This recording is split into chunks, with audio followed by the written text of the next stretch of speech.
আর একটা বড় দরকার বিষয় হচ্ছে ট্যাক্স। আমাদের শরীফ ভাই বলেছেন গ্লোবাল আমাদের বাইবেল হচ্ছে যে ট্যাক্স বাড়িয়ে মূল্য বৃদ্ধিটা করে জনগণকে খাওয়া থেকে নিরুৎসাহিত করতে হবে।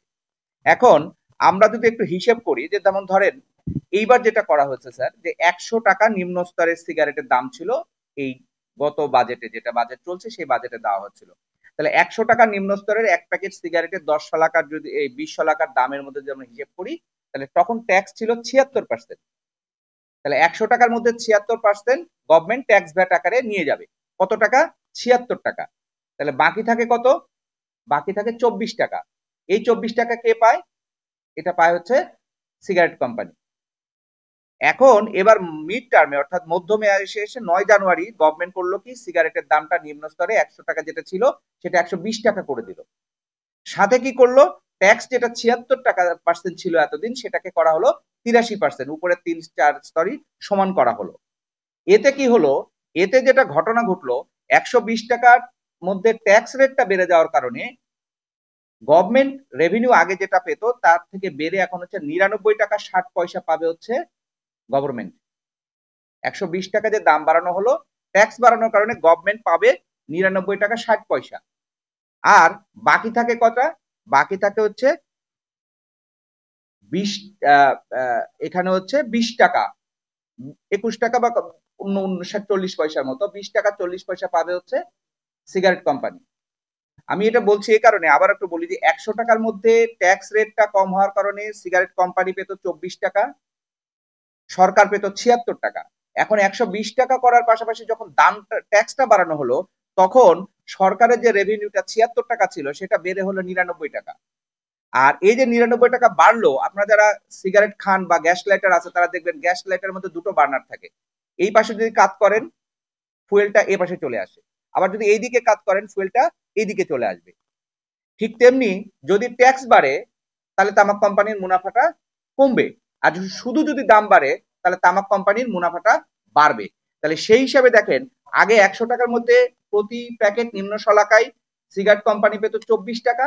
এইবার ট্যাক্স বাড়ানোর কারণে দাম বাড়ানোর পরেও সিগারেট কোম্পানির মুনাফাটা কমে হয়ে গেল 20 টাকা। অর্থাৎ প্রতি প্যাকেটে নিম্ন স্তরের সিগারেটের 3 টাকা 60 পয়সা করে কোম্পানিগুলোর এবার প্রফিট কমবে। ফলাফল কি? এই যে তাদের প্রফিট কমবে, বাংলাদেশের টোটাল যে সিগারেট বিক্রি হয় তার 77% হচ্ছে নিম্ন স্তরের সিগারেট। 100টা সিগারেট বাজারে বিক্রি হলে তার মধ্যে 77টাই হচ্ছে নিম্ন স্তরের সিগারেট।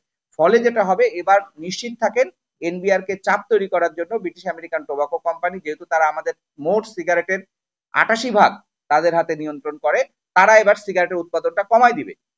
কমায় দিলে কি হবে? রাজস্বটা কমে যাবে। রাজস্ব কমে গেলে তখন এনবিআর এর কর্মকর্তাদের উপর চাপ দেবে সরকার, তুমি রাজস্ব বাড়াও। তখন ও বলবে যে তুমি যেভাবে ট্যাক্স বাড়িয়েছো, ট্যাক্স বাড়ানোর কারণে দেখো আমার তো বিক্রি কমে গেছে, বিক্রি কমে যাওয়ার কারণে রেভিনিউ কমে গেছে, আর তাহলে মানুষ তো সিগারেট খাওয়া ছাড়েনি, তাহলে সিগারেট কোত্থেকে পাচ্ছে? চোরাচালান হয়ে আসছে। তখন ওই লোকটাকে কিন্তু বোঝানো অনেকটা তার জন্য সহজ হবে। এই একটা গল্প ফাঁদে তারা, যে চোরাচালান বাড়বে। চোরাচালানের সমস্ত নিউজগুলো, এটা নিয়ে আমি 18 সালে কাজ করেছে দেখেছি, যে এপ্রিল মে জুন এই 3 মাসে সিগারেট চোরাচালান হয়, অন্য বছর জুড়ে হয় না। কেন হয় না? কারণ এপ্রিল মাস, মে মাস, জুন মাস এই সময়কালে বাজেট দেওয়া হয়, বাজেটের আগে বাজেট নিয়ে আলোচনা হয়, সেই জন্য সমস্ত সিগারেটের চোরাচালান গুলো এই সময়কালে ধরা পড়ে, অন্য কোনো সময় বছরে হয় না। কিন্তু সিগারেট চোরাচালানের জন্য সিগারেটটা ধরা পড়ে, কে আনলো সিগারেট সেটা কিন্তু সেই মানুষকে খুঁজে পাওয়া যায় না। তাহলে আমরা এই জন্য বলছি যে এই বছর নিশ্চিত থাকেন নিম্ন স্তরের সিগারেটের উৎপাদনটা কমে যাবে, সরকারের রেভিনিউ একটু কমবে। আমরা এনবিআর কে বলেছি যে আপনারা আপনাদের জায়গায় থাকেন, তামাক কোম্পানির এটা পরিকল্পিতভাবে চক্রান্ত তারা করে, যে দেশে যখনই ট্যাক্স বাড়ানো হয় তখনই তারা রেভিনিউটা ফল করায়, ব্যবসাটা একটু কমায় দেয়। কারণ আপনি ধরেন 10 বছর ধরে হাজার হাজার কোটি টাকা মুনাফা করেছেন, এক বছর একটু মুনাফা কম করলে তোর কোনো সমস্যা নাই, করতে এনাফ টাকা আছে, যার ফলে ওরা আবার এটা করবে।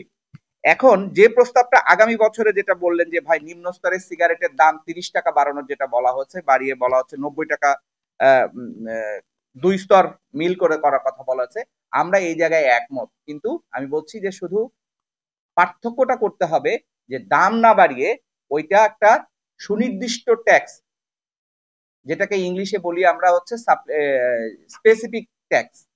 স্পেসিফিক ট্যাক্সটা যদি 30 টাকা বসানো হয়, তাহলে যেটা হবে, আমরা যে কাঙ্ক্ষিত লক্ষ্যে যেতে চাই সেটা হবে। না হলে যেটা হবে, 30 টাকা যদি দাম বাড়ানো হয়, তাহলে ওই যে দেখেন 83% হিসাবে কে পাবে? গভর্নমেন্ট পাবে। মানে 30 টাকা যদি দাম বাড়ানোই, তাহলে তার সাথে সাথে গভর্নমেন্ট 30 টাকা হিসাব 30 টাকার 83% হিসাবে পেয়ে যাবে হচ্ছে 24 টাকা 90 পয়সা গভর্নমেন্ট পাবে 30 টাকার। বাকি কত থাকে? 5 টাকা 10 পয়সা। আপনার আমার মনে হতে পারে 5 টাকা 10 পয়সা এর এমন কি? বাংলাদেশে গত বছরে সিগারেট বিক্রি হচ্ছে 643 কোটি প্যাকেট। 643 কোটি প্যাকেটে যদি 5 টাকা 10 পয়সা করে লাভ করার সুযোগ হয়, ক্যালকুলেটর সবার কাছে আছে, গুণ করে দেখেন 3,550 কোটি টাকা হবে। 3,550 কোটি টাকা সিগারেট কোম্পানি এক বছরে বাড়তি মুনাফা করার সুযোগ পাবে যদি গভর্নমেন্ট দাম বাড়ায়। আর মধ্যম স্তর যেটা আছে সেখানে হচ্ছে 10 টাকা বাড়ানোর কথা বলা হচ্ছে। সেখানে যদি 83% বাদ দিয়ে দেওয়া হয় রেভিনিউ, তাহলে গভর্নমেন্ট পাবে 8 টাকা 30 পয়সা। ওখানে থাকে কত? 1 টাকা 70 পয়সা পাবে সিগারেট কোম্পানি। আপনাদের মনে হতে পারে 1 টাকা চলই নাই, 1 টাকা 70 পয়সা আর এমন কি? মধ্যম স্তরের সিগারেট বিক্রি হয় 125 কোটি প্যাকেট।